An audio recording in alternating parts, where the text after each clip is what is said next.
soğuk kül ve pişmanlık. "Baba," dedi Kemal. Sesi bir bıçak kadar keskindi. "Ben gidiyorum. Bu dağ başında, bu kerpiç duvarlar arasında, senin gibi kaderime razı olup ömrümü çürütmeye niyetim yok. Senin kaderin, bu kuru toprağa kazımak, 3 kuruşa tamah etmek olabilir. Ama ben payitahta gideceğim. Büyük oynayacağım. Büyük kazanacağım." Ocağın başında sönmekte olan közleri karıştıran Hasan dede başını yavaşça kaldırdı. Oğlunun gözlerinde babasına duyduğu sevgi ya da saygı değil, sadece gitme arzusu ve kontrolsüz bir hırs vardı. İtiraz etmedi. Gitme diye yalvarmadı. Kemal kararını çoktan vermiş, kafasında bavulunu toplamış, hatta bu evi çoktan terk etmişti bile. İhtiyar adam yavaşça yerinden kalktı. Dizleri sızlasa da belli etmedi. Sedirin altındaki tahta döşemeyi kaldırdı ve yıllardır sakladığı o eski, rengi solmuş keseyi çıkardı. İçinde bir ömrün, harcanmamış nefeslerin birikimi, birkaç gümüş mecidiye, rahmetli karısından kalan 2 eski yüzük ve boynunda taşıdığı bir muska vardı. Keseyi Kemal'in uzattığı sabırsız avuca bıraktı. "Al," dedi Hasan dede. Sesi düz ve netti. Duygu sömürüsü yapmadı. "Elimde avucumda ne varsa bu. Ananın kefen parası, benim yaşlılık güvencem. Hepsi bu. Git, yolun açık olsun. Ama tek bir nasihatim var. Varlığa erince yokluğu, payitahtın o şaşalı ışıklarına dalınca bu isli ocağı unutma. İlk nefes aldığın yer burasıdır." Kemal parayı aldı. Ağırlığını tarttı ve beline kuşattı. Yüzünde zafer kazanmış bir komutan edası vardı. "Merak etme baba, seni saraylarda yaşatacağım. Bir gün gelip seni buradan altın arabayla alacağım," dedi. Arkasına bakmadan, bir kez olsun dönüp babasının yüzünü hafızasına kazımadan kapıdan çıktı. İhtiyar adam kapının eşiğinde kalmadı. Oğlunun arkasından su dökmedi. Sadece gıcırdayan tahta kapıyı kapattı, sürgüsünü çekti ve ocağın başına geri döndü. Asıl imtihan, asıl bekleyiş o an başlamıştı. Kemal, payitahtın acımasız, kurtlar sofrası denilen ticaret dünyasına hızlı girdi. Köyden getirdiği o saflığı şehrin kapısında bırakmış, yerine demirden bir zırh giymişti. Zekası şeytani, hırsıysa bir kılıç gibi keskindi. Köyden getirdiği o küçük sermayeyi riskli ama akıllı hamlelerle kısa sürede katladı. Aradan 5 yıl geçtiğinde Kemal artık Kapalı Çarşı'nın hatırı sayılır tüccarlarından biriydi. Bir gün İpek borsasında rakibi olan Yakup Efendi'nin dükkanına girdi. Yakup Efendi borç batağındaydı ve elindeki son Halep ipeklerini satmaya çalışıyordu. Yakup Efendi malları şöyle bir inceledi, kumaşı parmaklarının arasında ezdi. Yakup Efendi umutla bakıyordu. "Malın ederi 100 altındır Kemal Efendi. Ama senin için 90 olur," dedi. Kemal güldü ama gözleri gülmüyordu. "50 altın," dedi kestirip atarak. Yakup Efendi'nin yüzü düştü. "Etme Kemal Efendi. 50 altın maliyeti bile değil. Batırır beni bu fiyat. Çoluğum çocuğum var." Kemal arkasını döndü, kapıya yöneldi. "Ben senin ortağın değilim, tüccarım. Piyasada nakit bende. İster ver, ister bat. Karar senin." Yakup Efendi mecburdu. "Tamam," dedi sesi titreyerek. "Tamam, al götür." Kemal o gün o dükkandan çıkarken vicdanı sızlamadı bile. Kazandığı o 50 altınlık kârı babasına göndermeyi bir an bile düşünmedi. "Daha çok kazanmalıyım," dedi kendi kendine. "Daha çok kazanayım ki babamın karşısına çıktığımda beni reddedemesin." Oysa bu vicdanını susturmak için uydurduğu koca bir yalandı. Zaman payitahtta altın gibi akarken, köyde kurşun gibi ağır geçiyordu. Mevsimler döndü, Hasan dedenin saçlarındaki beyazlar sakallarına karıştı. Bir Kurban Bayramı sabahıydı. Köy meydanındaki camiden çıkan cemaat bayramlaşıyordu. Gençler eskilerin elini öpüyor, babalar oğullarına sarılıyordu. Hasan dede cami avlusunun kenarındaki çınar ağacının altında elinde bastonuyla tek başına duruyordu. Gözleri köy yolunun kıvrıldığı o son virajdaydı. Belki bir atlı belirir, belki tanıdık bir silüet görünür diye bekledi. Köyün muhtarı yanına yaklaştı. Hasan dedenin beline uzandı. "Bayramın mübarek olsun Hasan dede," dedi. Sonra o kaçınılmaz soruyu sordu. "Kemal'den haber yok mu? Bayramda mı gelmedi hayırsız?" Hasan dede dikleşti. Bastonuna daha sıkı sarıldı. Oğluna laf getirmektense yalan söylemeyi yeğledi. "Gelecekti," dedi sesi çatlamadan. "Mektubu geldi geçen hafta. Baba, işler çok yoğun. Sultanın kervanlarını düzüyorum. İzin çıkmadı," dedi. "Hatta bir kese altın göndermiş. Yoldaymış. Benim oğlum hayırsız değildir muhtar. Sadece meşguldür. Büyük adamların işi büyük olur." Muhtarın acıyarak baktığını gördü ama aldırmadı. O gün eve döndüğünde olmayan o mektubu okuyormuş gibi yaptı. Gelmeyen o altını harcıyormuş gibi hayal kurdu. Sofrasına koyduğu bayat ekmeği oğlunun gönderdiği bir ziyafet gibi yedi. Gururu açlığından büyüktü. Ancak yıllar ihtiyarı iyice çökertti. Artık odun taşıyamaz, kendine bakamaz oldu. Köylünün getirdiği bir kap yemeğe muhtaç oldu ama yine de kapıya her tıkırtıda, rüzgarın her uğultusunda "Kemal mi geldi?" diye baktı. Bir kara kış günü zemheri ayazı dağları bıçak gibi keserken Hasan dede yatağa düştü. Ciğerleri soğuktan ve hasretten iflas etmişti.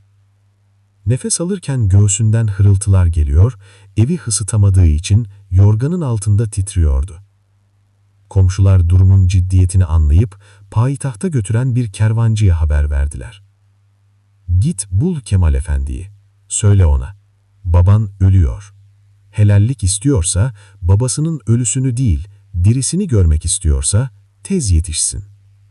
Haber Kemal'e ulaştığında önünde büyük bir hesap defteri, aklında yarın Şam'a kalkacak devasa kervanın kârı vardı. Haberi getiren adam toz toprak içindeydi. "Baban," dedi adam.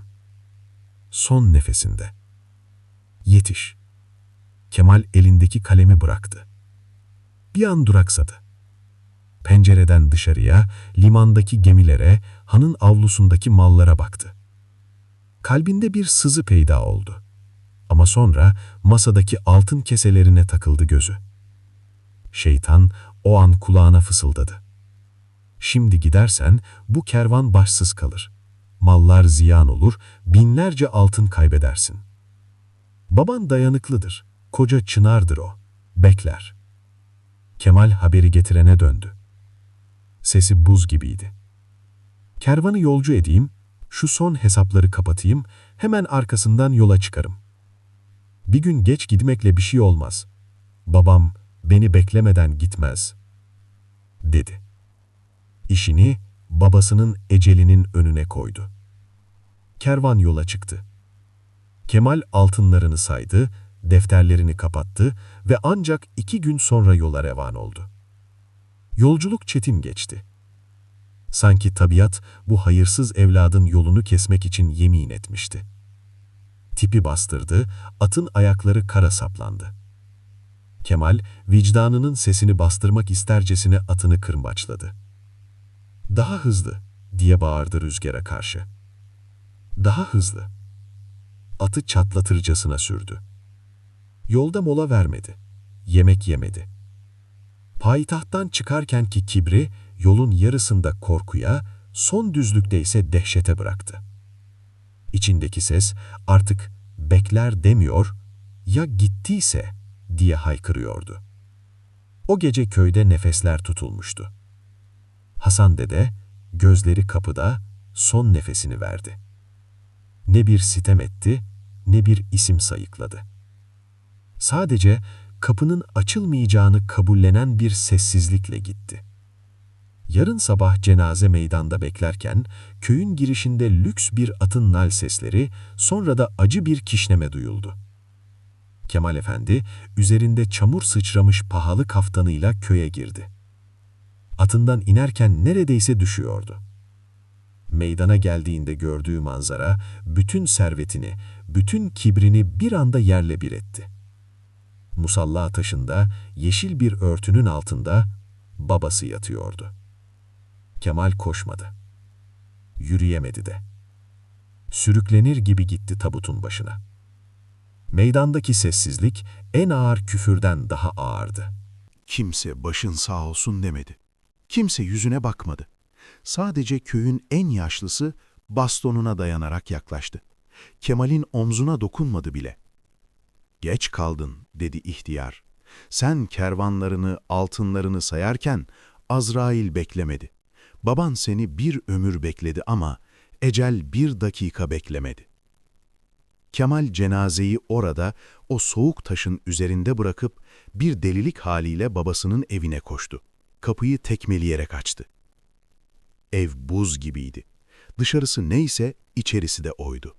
Duvarlar nemli, sıvalar dökülmüş, eşyalar çürümeye yüz tutmuştu. Bir zamanlar saraylar yaptıracağım dediği baba evi bir harabeydi. Ve odanın tam ortasındaki ocak sönmüştü. İçinde ne bir köz, ne bir duman, sadece gri, soğuk bir kül yığını vardı. Kemal ocağın yanına çöktü. Elleri titreyerek külleri karıştırdı. Sonra gözü ocağın hemen kenarına, duvara yaslanmış şeye takıldı. Orada hiç dokunulmamış, tertemiz duran 3 parça meşe odunu ve bir tutam çıra duruyordu. Sanki kutsal bir emanet gibi dizilmişlerdi. O sırada içeri komşu Zeynep kadın girdi. Elinde bir tas su vardı. Kemal'in o odunlara, o yakılmamış odunlara kilitlendiğini gördü. Sesi sitem dolu, bıçak gibi keskin bir tonda yankılandı odada. "Baban son 3 gün donarak öldü, Kemal Efendi." Soğuktan dişleri birbirine vuruyordu. "Biz geldik, şunları yakalım da ısın Hasan dede, canın çıkacak soğuktan," dedik, izin vermedi. O yatak haliyle ocağın önüne yattı, el sürdürmedi. Kemal başını kaldırdı. Gözlerinde dehşet vardı. "Neden?" diye fısıldayabildi sadece. "Neden yakmadı?" Zeynep kadın son sözü Kemal'in bömrü boyunca unutamayacağı o hükmü verdi. "Oğlum gelir," dedi.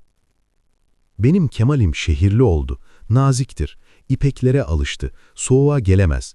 O gelince hemen yakayım, ev ısınsın, oğlum üşümesin diye sakladım bunları," dedi. Kendini yaktı, canını verdi ama o odunları yakmadı. Kemal duydukları karşısında olduğu yere yığıldı. Üzerindeki paha biçilemez ipek kaftalın altın düğmeleri o buz gibi taş zemine çarparak şıngırdadı. Çın, çın. O ses Kemal'in iflasının sesiydi. Avuçlarını o soğuk küle bastırdı, yüzünü o isli taşlara sürdü. Babasının cesedini gördüğünde değil ama o yakılmayan 3 parça odunu gördüğünde anladı. Dünyanın bütün altınları, bütün ipekleri, bütün kervanları bir babanın evladı için sakladığı o 3 parça odunun sıcaklığını satın alamazdı. Hesaplar tutmuş, kervanlar varmış, kasalar dolmuştu ama Kemal hayatın en büyük, en geri dönülmez sınavından kalmıştı. Son pişmanlık fayda etmezdi. Çünkü giden gitmiş, ocak sönmüş, o kapı bir daha açılmamak üzere kapanmıştı. Evet sevgili canlar. İşte bu hikayeden anladığımız o ki, dünya malı dünyada kalıyor. Ne kadar kazanırsak kazanalım, o sandıklar dolusu altınlarla anne babamızın bir tebessümünü, o sıcak nefesini satın alamıyoruz. Hayat bir nefes kadar kısa, sevdiklerimiz bir gün ansızın o kapıdan çıkıp gidebilir. O yüzden elimizdekilerin, sevdiklerimizin, ana babamızın kıymetini onlar hayattayken bilelim. Sonra o soğuk küllere sarılmak hiçbir şeyi geri getirmiyor. Manevi Değerler kanalımıza destek olmak isterseniz üye olabilir, katıl butonunu kullanabilirsiniz. Rabbim bizleri sevdiklerimize geç kalmaktan korusun. Yüreğimizdeki merhamet ateşini hiç söndürmesin. Bir sonraki hikayemizde görüşmek üzere. Allah'a emanet olun.